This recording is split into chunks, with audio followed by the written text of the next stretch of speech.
Hello, everybody, and welcome to the Wench Bench, where friends sit and talk about fabulous fictional females and how their stories have influenced us throughout our lives. My name is Fonda. And my name is Alison. And I have no idea who Alison's going to be talking about today. Apparently, I need to guess. Because it's a surprise. So, how many guesses do I get? I'll give you a hint first. Oh, okay. So I picked a villain. Not an anti-hero, not any of that. Like a legit, straight-up villain. Because we haven't talked about one yet. Okay, a villain. Mm-hmm. Is it? Well... Okay, now I need to go through my brain, like, who's actually considered a villain and not an anti-hero? I know, it's hard, right? Hard. Is this female character from DC? No. What about Marvel? Technically. Okay. Have they been in movies I've watched? Yes. Owned by Disney? Yes. Okay. What isn't, though? It's so true. This is hard. Oh no. Is it from the Sandman series? No. Oh, frick. It's a very big series. Very big. I know it. Yeah. Frick. Because it's been movies and it's been comics.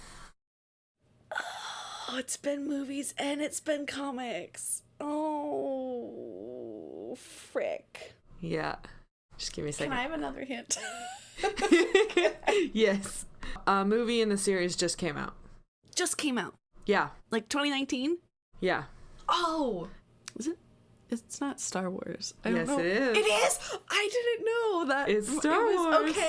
Okay. Is it What's Her Pickle, the very cool badass female that's part of the Stormtroopers? Captain Phasma? Yeah. Yes! Ow! I was like, that she's the first person that came to mind, but I'm like, no. Oh, okay. Okay, so Alison's talking about Captain Phasma, everybody, if you didn't just hear that. Yes, so I wanted to talk about Captain Phasma because when we're recording this, The Rise of Skywalker just came out.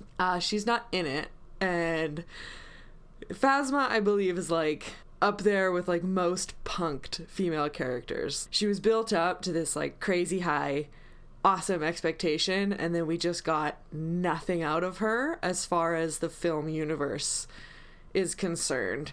The canon expanded universe is really cool. Like, she got her own comic, she got a book, and she appeared in a bunch of other comics, and you really got to see how much of a stone cold evil badass she is, but you don't get that in the movies. No. Like, at all. And it's so frustrating because they had like all of these toys and all of this cool stuff, and I was so excited about her, and then she just gets punked and it's lame, but she's awesome. So yeah, so Phasma is basically like the reason I have now delved into the extended universe of Star Wars. I now completely feel all of those people who, when The Force Awakens came out, were like, why did they ignore all the extended universe stuff? It was so awesome. And now that's me.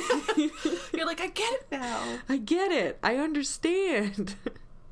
I'm gonna kind of go through like the movies and the comics and all that stuff. I'm gonna talk about, I think, the book probably the most because there's a ton of information, and if you haven't read it, hopefully what I talk about will make you want to read it, because it was just such an interesting story, and it actually has another awesome female character in it who we'll touch on because she's cool. Ooh. She's cool. So we're going to start with The Force Awakens. The movie introduces Phasma as an unyielding and imposing captain of First Order troopers. We first see her leading an attack on a village in an attempt to find a star map that would eventually lead to Luke Skywalker. And eventually she orders the death of everyone in the village, which causes Finn, one of our main characters, to second guess his allegiances to the First Order. That idea of like eliminating loose ends, no matter how innocent they are, actually eventually super comes into her character in the future. So she gets this awesome introduction and this awesome setup. And then the end of the movie happens and she gets taken hostage. She shuts down the shields at gunpoint and then gets thrown in a trash compactor. So pretty lame, especially considering how much they like pushed her character in all of the ads and toys and everything. It's like she gets like 20 minutes of screen time and then gets beat up basically pretty easily. I mean, don't get me wrong, a Wookiee hit her over the head, so I'd probably pass out too. But that ends up leading into the comic book story, which I'll touch on after we talk about The Last Jedi. I don't know about you, but I wasn't a fan of The Last Jedi. There were things I thought were fun, like all the Jedi fighting. Yeah. Like, I really thought that was cool. And that is where my opinion will end. Yes. So my frustration is that at the end of that movie, everybody was in the same place they were at the beginning. There were little things that could have been done. So there's actually a quote from Rian Johnson that said that he wanted to use Phasma more, but just didn't know where to put her. And I'm gonna put this idea to you. So instead of having them go to this casino planet where you learn about like warmongering and politics and stuff, imagine if Phasma was chasing Finn and Poe through the universe because Finn is a defector and he knows that she's the one who blew up Starkiller Base. Better storyline? Yes. More Phasma? Yes. Yeah. It makes that storyline way more interesting. I hated the casino planet. That entire storyline was... I don't remember anything about the casino. Yeah. Except that they were at the casino. Yeah. Either way, there were ways, but I just feel like he was a little too up his own self for it. But there are some people who loved it and thought it was a great time, and if that's your opinion, right on. We will agree to disagree. My exact line to sum up the movie is, at some point in a very convoluted and pointless plot during this movie, Finn, Rose, and a hacker who is clearly going to betray them end up on a big ship where they need to disable a tracking device. They are caught and brought before Phasma, and she's finally in the movie. Phasma orders Finn to be executed, but before that can happen, a resistance ship crashes into the big ship and chaos ensues. Phasma and Finn then fight, trading blows, but eventually the ground falls out from beneath her and she falls to a fiery end. Since it's stated that she dies, it's kind of ambiguous though, so I feel like Extended Universe might still be able to have some fun with her, because she still might have survived. Was she not in the latest one? I haven't seen the latest. Oh, she wasn't. Oh. Spoiler. Yeah. Yeah, she was not in it. Okay. But yeah, so she kind of just gets punked in The Last Jedi again. We'll talk a little bit about different things. Like, I kind of have like a fun fact section where we'll talk more about alternate scenes and stuff and how those would come to terms. So can you tell me what it is you enjoy about Captain Phasma, Alison? Captain Phasma is unapologetically evil. She is probably the closest character to neutral evil. Like, she is all about her, doesn't matter what happens. She is not loyal to the First Order at all. She is loyal to Phasma. It just so happens that her wants align with the First Order, and so she sticks around with that. We'll get into that more with the comics and all that kind of stuff. Her design is incredible. Absolutely cool. I was reading all about her gun and how it's like a specialized blaster that can be turned into a sniper and like all of this other stuff, and it's super cool, and she's just so fucking awesome. I have her, yeah, her design just immediately struck me, and she is actually the second on-screen female villain. In all of the Star Wars movies, she's only the second one. Really? Yeah. The first one is an assassin in the prequel trilogy. And that's it. Like, in a world so lacking in female characters. It's great to see them actually have this incredible, evil character that just is bad. There's no redeeming qualities. She doesn't have a redemption arc, which is very rare for female characters. That's why I wanted you to try and guess, because it's like female villains who don't have quality reasons for being evil or who don't have some sort of redeeming quality are so few and far between, but there are a lot of males. Like, it's hard to find a male because there's so many. Yeah. Whereas, like, it's hard to think of a female one because there's so few. So it's like, opposites. Or really hard to define depending on like what you're taking for a source for a female villain. When you were like, yeah, a lot of female villains have a redeeming quality or redemption arc, I was like, damn, yeah. Yeah. I was just thinking of like Steven Universe, for example. They have a lot of quote unquote they were bad, got a redemption arc. Yeah. Like She-Ra has that. There's a lot of series that have it. And like redemption arcs are nice. I think they're good to have. Yeah. But you're right. There's never just been like, she's not changing. Like she and like or they are going to continue. Yeah, and there is like the argument to be made that most people have a redeeming quality. Like something. No matter how small, most people have that redeeming quality. The most redeeming quality of Phasma is that you, at least if you know her, like the viewers do, not like anybody that she actually interacts with does, but if you actually know her character, you can guess what she's going to do, because she's going to do whatever it takes to survive and be on top at the end. So I mean, if she likes animals, I would count that as a redeeming quality. Does she? Does she like dogs? There's not really any, like, moment where she is in contact with animals. Okay. Unless they're trying to kill her. So... Fair. Okay. Yeah, she almost has a redeeming quality in the books. Oh. And then she doesn't. And then it's gone. And then it goes away.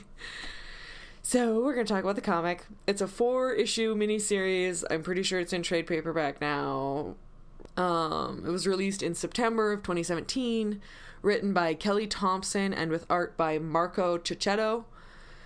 In this comic, Captain Phasma pursues loose ends while framing Lieutenant Saul Rivas for lowering the shields to Starkiller Base. Her pursuit takes her to the planet Leprora after she requisitions a TIE fighter, its pilot, TN-3465, and the astromech droid BB-K-8. The comic picks up right where we left off, in a trash compactor. Oh, trash compactors. Mm-hmm. Yeah. She actually escapes and goes to clear the computer of her involvement and finds that this lieutenant was the last one to use it before her, so she takes advantage of that fact and uses him as her scapegoat. She spots Rivas trying to escape and attempts to shoot him, but he manages to get away in a TIE fighter. So she enlists the help of this pilot, TN-3465, and her little black BB droid, K-8, and their fighter to pursue him. During the pursuit, she actually begins to record notes on her actions, kind of stating them like she wants them to be. So she essentially is immediately starting to rewrite history so that when she returns, there is like information and stuff. So she can be like, no, I didn't lower the shields. What are you talking about? So cool. Sneaky lady. Yes, very sneaky. Ooh, crafty woman. Unable to shoot him down due to the damaged weaponry on the TIE fighter she got into, they had to wait out his fuel since they got a better TIE fighter that has a longer fuel hold, I guess. Okay. And then eventually he had to land down on this planet. They found Rivas's fighter and disabled all of its communications so that he could not call for help, so that he could not send a distress signal, because that would have looked fishy for somebody who just blew up a planet to send out a distress signal, covering all the bases. Oh And it turns out that Rivas had been actually captured by some of the native life forms on the planet. So in order to not look so suspicious, they changed into some salvaged civilian clothes, and Phasma found a different helmet to put on, because you never see her face. And they also took the names Captain and Pilot instead, so that they're not referring to each other as more recognizable names. Mm-hmm. On their way to a nearby village, they get attacked by a big-ass tentacle monster. Oh, fun. Phasma kills it with a knife, because she's cool. She's got knife skills. Just puts it down, and it's awesome. And these big tentacle monsters are called Swells. Swells. There's some weird names in this, so fair warning right now. There's weird names in Star Wars in general. I'm just lots of apostrophes. Yeah. For no reason. Like it's TSW apostrophe ELLS. Cool. Yep. They then meet the Lepror, a group of settlers struggling to survive against the rising sea levels, the Swells, and the Ra'ora, an aquatic people who they had trouble with. So the Ra'ora are actually the native creatures on this planet. Oh. And then the Lepror are the settlers. Okay. Yeah, we'll get to it. Okay. Phasma learns that the Ra'ora have Rivas, and she must find a way to get him back. While talking to the other villagers and gathering her resources, she makes a plan. And she dons her armor again to inspire the Lepror people to fight back against the Ra'ora. Go. Yeah. Oh, okay. I see what you're doing. I see what's going. One of the issues with them attacking, though, is that they have to cross this body of water that has the swells in it. Mm-hmm. And so she finds a way that she can electrocute all of them so that they can then cross this water path. So that's what she does. Fuck. Oh, okay. Yeah. She is relentless. Oh my. While Phasma and TN3465 are climbing a cliff after they've crossed this water, Phasma refers to her as Civ, which we'll get to later. Once Phasma and her new army reach the top, a battle begins with the Ra'ora, and she is able to slip away with the pilot, and Phasma finds Rivas and executes him after he says that she was the one who blew up the base, and begs for her to spare his life, swearing that he will keep her secret. And she doesn't take chances, though. She does not. Oh. Ever. TN3465 sees this and is absolutely horrified because she's outside kind of keeping watch, and so she sees this happen, and she's seeing all the Leprora like dying, and like all this stuff is going down, and she's like, this is all like our fault basically, which is true. And when Phasma comes out, the pilot asks about what they should do about the battle going on around them, and Phasma simply replies that the Lepror have taken land from the Ra'ora and are not suited to this planet, so they have merely sped up the inevitable extinction of their people.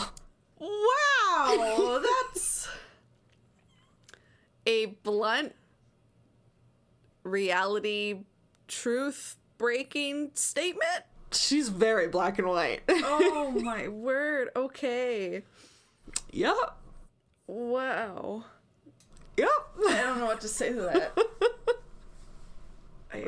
I'm glad she's fictional and I don't have to cross her path ever in my life. Yeah.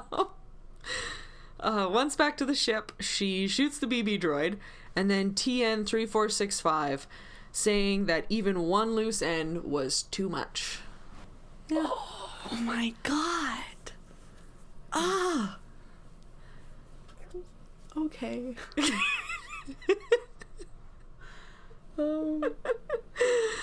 Does she love anything? I'm just... Besides herself? No. No. That's fine. The answer is a hard no. That's fine. I just want to know if maybe. I told you, no redeeming qualities. Yep, that's fine. Let's keep going. Returning to the main ship, having completely covered her own ass, She informs General Hux of what has transpired, and he remarks that even an exploding planet could not impede her loyalty to the First Order, having no idea what kind of person she really is. Yeah. So he sees it as this, like, oh man, like, she's hardcore, like, good job. Yeah, he's a traitor. It's good that you hunted him down and killed him. Yeah, you're loyal. Thank you. Really, she's out for numero uno. Yeah. Yeah. So that's the comic. So, who is this Civ? So this Civ we actually meet in the book. Oh. Yay! Which I'm going to talk about now. Okay. Seriously, read the book. I'm going to go through it. What's the book called? The book is called just Phasma. Oh. I think it's Phasma, a Star Wars story. It was originally going to be called Phasma, Blood and Chrome. Oh. Can we talk about that name choice? Phasma, Blood and Chrome. I wish they had made that the name. Okay. It's so cool. So it's a really good book. I'm going to talk about all the different things that she does in it. But it still doesn't cover all the nuances. As I've probably said before, it's still definitely worth reading if what I talk about sounds interesting to you. If you don't want to hear me talk about it at all, I guess this isn't the episode for you. So the book was published in September of 2017 and was written by Delilah S. Dawson. The basic plot is a resistance spy named Vi Moradi is captured and brought aboard the First Order Star Destroyer Absolution, where she is interrogated in secret by Cardinal, a stormtrooper captain in red armor. Red? Yeah. Cool. So awesome. Cardinal seeks information to use against his nemesis, the powerful Captain Phasma. Oh. Okay. Buying time to stay alive and hopefully effect her escape, Vi tells the extended story of Phasma's origins on the ruined planet Parnassus, as told to her by Civ, one of Phasma's former warriors. Okay.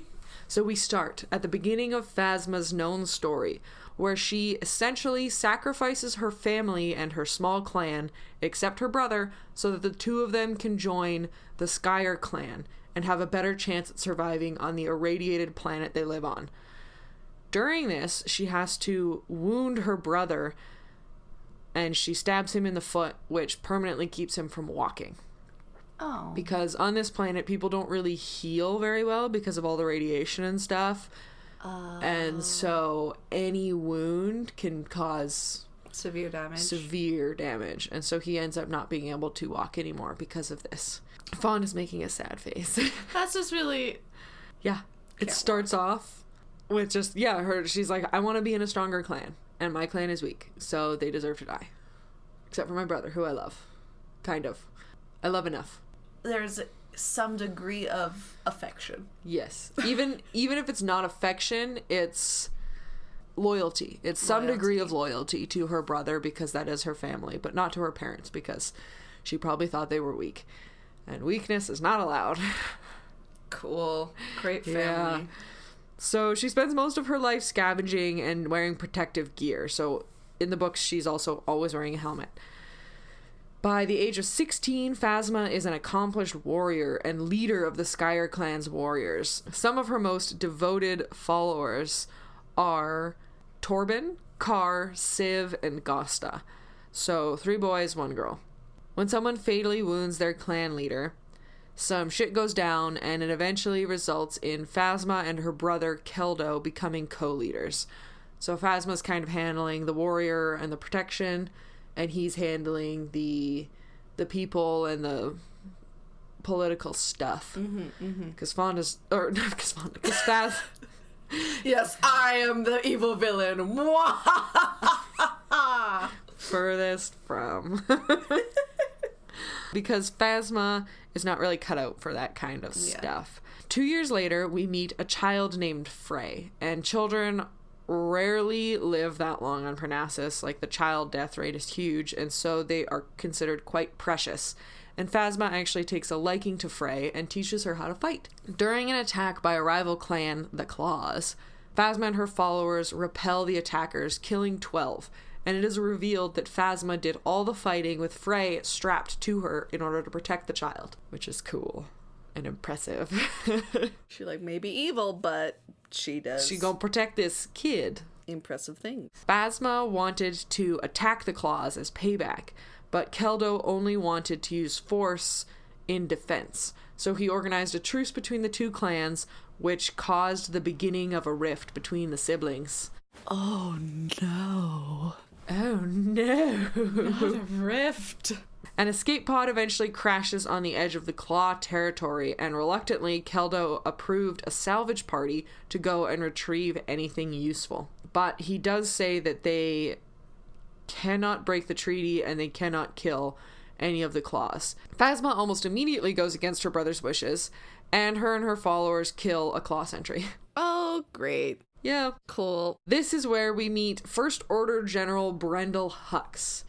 So this is the movie's Hux, but his dad. Oh, okay. Got it. So the movie guy is Armitage, and his dad is Brendel. So yeah, we meet First Order General Brendel Hux, PT-2445. We'll call him Pete, as the books do. LE-2003, also known as Ellie. HF-0518, Huff, and a black droid. The Claw leader says that Phasma is violating the treaty, so she kills him and convinces the general to follow her, and she will get him back to his actual ship. Yeah. Okay, I'm following. While traveling back to her clan, Phasma learns all about the First Order and ingratiates herself with the general. She believes that he can offer her and her clan a better life, but it's mostly about her. Upon return, Keldo is skeptical of the newcomers and denies them aid for their journey back to their ship. Phasma once again does what she believes to be best and steals the clan's food, water, and tools and departs that night with her 4 closest warriors and the general. Well, I have nothing to say. So much. I don't like her decisions. I don't like her choice-making skills at all. Oh, if she was a child in kindergarten, I'd be like, what you're doing is wrong. Let's have a conversation about it. This entire time, this whole story is being told by Vi. She's super cool. And yeah, she's just trying to manipulate Cardinal into hating Phasma more and letting her go. Mm-hmm. And it's cool. And she's awesome. So women manipulating men. Yes. They can do it just as well as men manipulating female characters. If not better. Isn't there a thing where it's men perceive women as a threat 3 or 5 seconds longer than they perceive a male as a threat?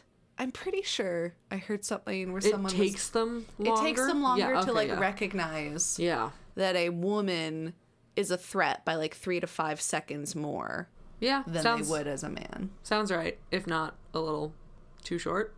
Yeah. Yeah. But either who. Along their travels, they end up in a desert that's half sand and half volcanic ash.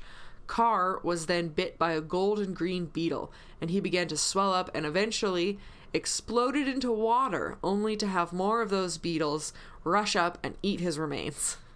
What? Well, okay. That happened. There's a lot of shit happening, my god. This planet sounds horrifying. I don't ever want to go there. No. Oh dear. They were attacked twice in the desert, once by marauders riding sleds pulled by giant lizards, and once by a pack of skin wolves. Phasma showed great skill in these fights and impressed General Hux. Unfortunately, he had been bitten by a skin wolf and his condition was worsening. One night, they are visited by a protocol droid that originated at an old mining facility on Parnassus. The droid took them to the facility and treated Brendel, but the group had no credits to pay, so they had to become indentured servants to the droids in the factory. So the droids have gone crazy because all the people have been dead, and so they haven't had regular service, and so they've turned into really weird, almost religious zealots. like worshiping the mining facility, like they're quote unquote gods. Okay. Yeah, so these droids are fucking crazy. And it's a super cool part in the book, but I'm not going to talk that much about it. That's okay. Mentioning it and moving on works just fine. Yes. Stuff happens in the facility, and they do eventually escape. After they escape, Civ is kind of talking about how she is really curious about their history and how she kind of wishes she could have learned more because she would have liked to know where the planet is from. And Phasma remarks that it doesn't matter and that they will make a new home in the stars. Okay, if I was to take everything out of context and you were to just say, this character said to this person, it doesn't matter, we will make a new home out of the stars. That sounds nice and kind of romantic, but knowing the context of who we're talking about, I'm very skeptical and worried about this. Rightfully so. Having no way of really knowing what direction the ship crash is, Phasma takes a guess and they end up at a city built around Aratu Station. Upon approach, Ellie crashes her speeder and gets a broken neck. Everyone is taken into custody, and Hux actually gives Ellie's helmet to Phasma because they have no way of making her better. They eventually take part in gladiator battles and cool stuff. Gladiator battles. Yeah. Space gladiator battles. Yeah. Oh, that's cool. Yes. At one point, they win against this other combatant, and Phasma tells Civ to essentially kill him because he's on the ground, and she refuses to. After this, Phasma springboards off of Torben's back and up into the box of the guy who like controls the city, and she just murders the shit out of him. What was that prompted prior? Was that the plan? Well, he's the one who controls the city, and so he's in charge, and if they want to get out, he has to die. Okay. I didn't make that connection immediately, but okay. Yeah, so they're basically like slaves that have to fight. So they end up in a lot of weird places. Got it. Okay. One of the other people that they met in the city says that they should stay and become the new leaders, and they don't want to, but he's like, well, you're really good fighters, so if I'm the new leader now, I kind of want you to stay here and fight. So they end up having to fight their way out of this city, and they do eventually escape with some supplies and transport. Cool. Cool. Yeah, while they're traveling to their next destination, Hux mentions that Phasma would not make a good soldier, but a fine leader. So she is not good at following direction. No, she is not. But she's real good at getting stuff done.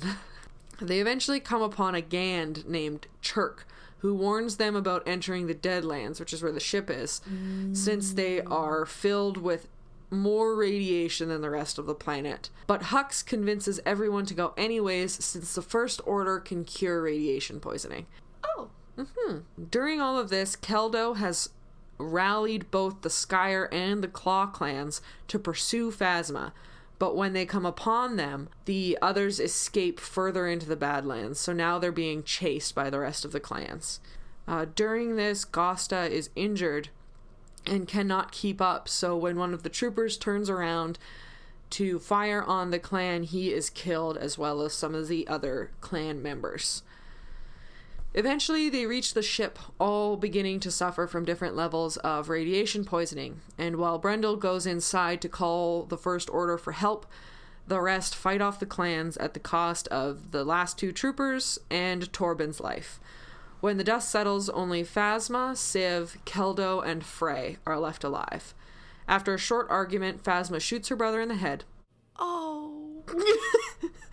I thought that was going to be a louder sound of dismay. Oh, I'm so not happy. Okay. Oh, she makes me sad. I mean, she looks cool, she does badass things, but she makes me very sad. She's evil. Oh, yeah, I understand more now. Yeah. The movies don't do her justice They for don't. villainy. Oh boy, okay, continue. I'm emotionally compromised, but it's fine. After that, Brendel remarks that the First Order needs strong children, so they decide to take Frey with them.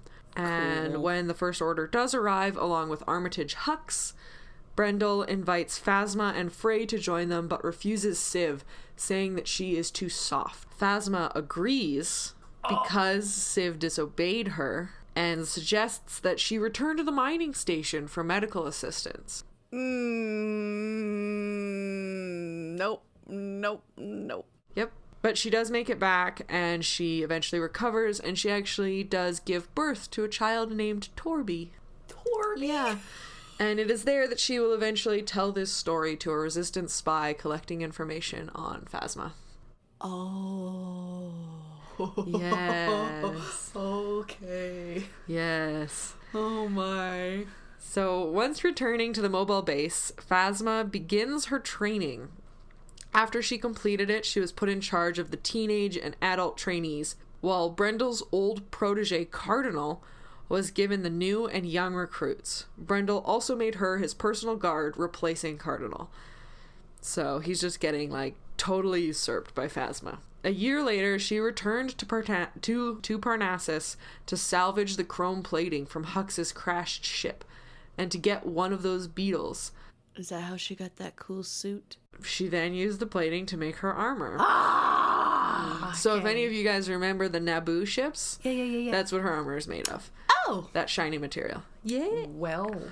So Cardinal and Phasma butt heads a lot, and he disagrees with her training methods, but he has no real, like, reason to try and get her kicked out because she is doing so well, and she eventually rises to captain and gets heavily featured in the propaganda and stuff that they're spreading. Oh. Phasma would eventually partner with Armitage to kill Brendel using the Parnassus beetle, because he's a loose end. He knows about her history. Dear God. My Of course. goodness. Do you know who else is the loose end? Don't.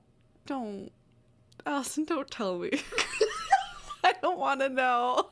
Fonda looks so sad. I don't want to know. But you have to tell the listeners. She also kills Frey. Ah! No! Alison! Oh, God. Okay, fine. During a training exercise. Oh, June! So it looks like an accident. Oh, Phasma, you stone cold bitch! Oh! God. Okay. I'll be fine. Yeah. During all of this, Cardinal has been speaking with Vi, and so he takes all of this information, including the circumstantial evidence about the beetles from her home planet that killed Brendel, to Armitage. But he ends up finding out that Armitage kind of knows. So, yeah. Cardinal's, like, starting to panic because he's like, shit, I went to the wrong places. I'm stuck. They know now. And Armitage hints to Phasma that Cardinal was becoming a thorn in her side. Before he confronts her, Cardinal leaves the interrogation room open to allow Vi to escape. And during the confrontation, the two fight, and Cardinal uses a blade from Parnassus, which Phasma recognizes and knows to be laced with poison. And Phasma eventually wrestles the blade away and stabs Cardinal. Before leaving him to die, she removes her helmet, showing him her face and embracing her identity as a monster and a murderer, and vowing to return to Parnassus to see who she left behind. Vi ends up rescuing him, and the two escape. That was a bet. You'll have to cut that sound out, but okay. Yeah. So now, like, do you see why I'm so frustrated with what happened in The Last Jedi? Is that they started all of these cool storylines for all of these characters, and that's just one of the books. Yeah. That's not including any of the other books that were requisitioned. I would love to see all of that. Just like that would be cool. I would hate visual her more. form. Yeah. But, like her as a villain. I think it's good to like villains.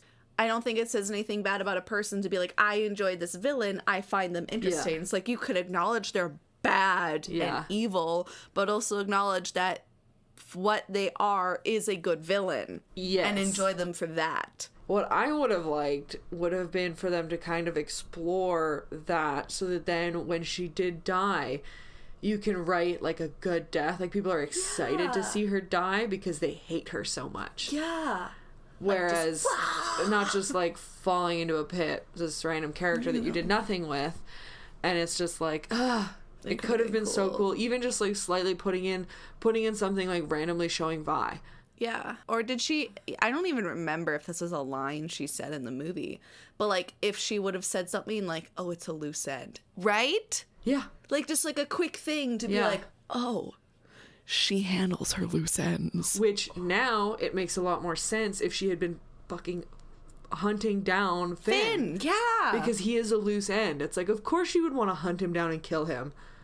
Like, she would 100% leave the First Order stuff to try and murder this dude who knows that she blew up Starkiller Base. Like, who could compromise her position. I'm sad. Like, I feel like I've been robbed of a cool plot line. Yeah. Oh, frick. But I have a couple fun facts for you. Oh, fact time. So, not many, but a few. The design of her costume was actually intended for Kylo Ren. Yeah. Yeah, like I'm his glad character. she has it. Yeah. It looks cool on her. Yeah, like his character was gonna be like the leader of the stormtroopers, and then Abrams had kind of a different idea where he really wanted him to be on the Force kind of side, like a little bit more Vader-y. I think it would have been cool if he could have been more like his dad, you know, if Ben was Ben Solo. Yeah. And not Kylo Ren. Yeah. But oh well. Oh well. You know, c'est la vie. Abrams actually had something else in mind, so he scrapped it, but Kathleen Kennedy found the design and liked it so much that she kind of pushed for it to be made into a different character. Originally, the character was for a man. They were actually Abrams was looking at Benedict Cumberbatch for the part, because we definitely need more white men in Star Wars. But Gwendolyn Christie had been fighting so hard to get a role in Star Wars. Like, she was constantly just like calling her agent. Queen. Yes, we love this. Yes. Yes.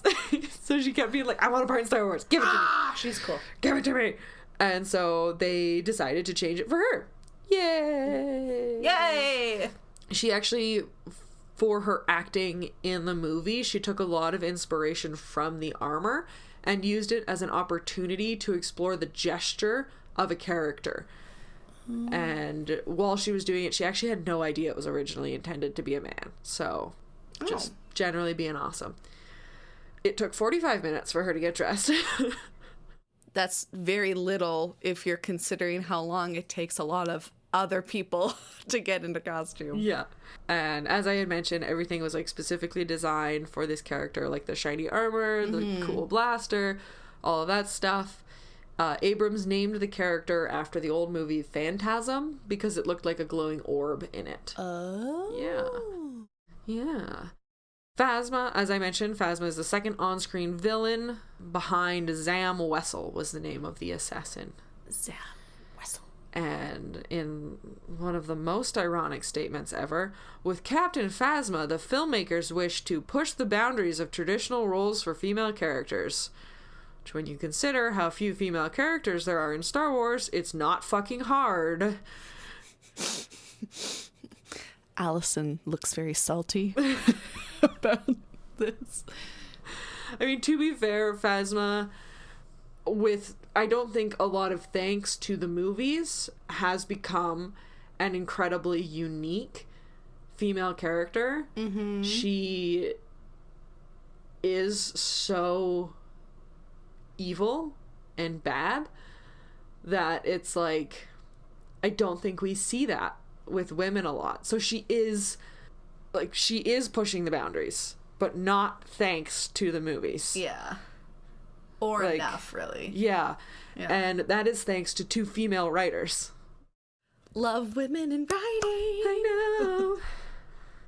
Yeah, so, like, yeah, thanks to 2 female writers, she became something more interesting, which I feel happens a lot with female characters, kind of in every genre. But yeah, here's another one that I read, which director Rian Johnson stated that he would have loved to feature more Captain Phasma, as I mentioned, but the movie was already quite full, and there was no place for her in the story other than a brief appearance near the end. Her death scene was originally longer. After the floor starts to collapse, she and a few stormtroopers manage to crawl back onto a platform in front of Finn again, and she calls him a traitor. Finn then manages to turn the troopers against Phasma by telling them about how quickly she lowered the shields on Starkiller Base. Phasma quickly dispatches the troopers, after which Finn manages to grab a blaster cannon and finally kills Phasma. The scene was shortened to what it is in the movie, but the deleted part can be viewed on the Blu-ray edition. So, this scene, I have a couple quick little issues with. It would have been a cool scene had you had her spending the rest of the movie hunting him down. Had you really showed how determined she was to save her own ass, it would have made a lot more sense for it all to kind of come crumbling down when it was revealed what kind of person she was. And when her true nature was revealed, it would have felt more important and more impactful. Yeah, I thought visually she was cool, and I was just excited to have a female, like, captain in the ranks. But I agree, like, again, and I think you can tell because of how I was talking, the 2 movies didn't make her memorable. No. Unfortunately. No, and so I feel like that scene done in the exact same movie would have been even worse than her quote-unquote death, because, as I mentioned, kind of ambiguous. So I'm glad that they changed that scene, but that scene it had the potential to be so cool. It could have been awesome. Could have been awesome. So that's but it. They didn't. That's it for my notes on Phasma. I'm exhausted. Yeah. Emotionally. I'm emotionally exhausted at my frustration. Oh, but that's why you love her. Yes. Yes. Any questions? I covered a lot. It's fine. You covered a lot. If anything, I do hope maybe at some point there's like a TV show adaptation of her, or maybe a character that's involved in her story. So maybe Phasma doesn't have to be the center of it, but like maybe it's about what's her face's son, or like them who are going after Phasma. So Phasma's in it, but like through other people's story. Like that would be really cool. That's why I think the book worked so well, Yeah. is that it was somebody else viewing her story. Like, it was told from the point of view of other people, because I feel like it makes sense that Phasma wouldn't really be thinking about her own story. Yeah, she probably doesn't care. No, she doesn't really look back ever. But yeah, I think, if anything, The Mandalorian has shown what short form Star Wars can do and what adjacent Star Wars can do for the fans. Because, like, we don't need it to follow the Skywalkers for us to want to consume Star Wars media. Like, one of my favorite Star Wars movies is Rogue One, and there's a small little bit at the end with Princess Leia, and it came out, and it was after she died, and I watched it, and I like cried like a baby. You're like us weeping. Yeah, like a baby.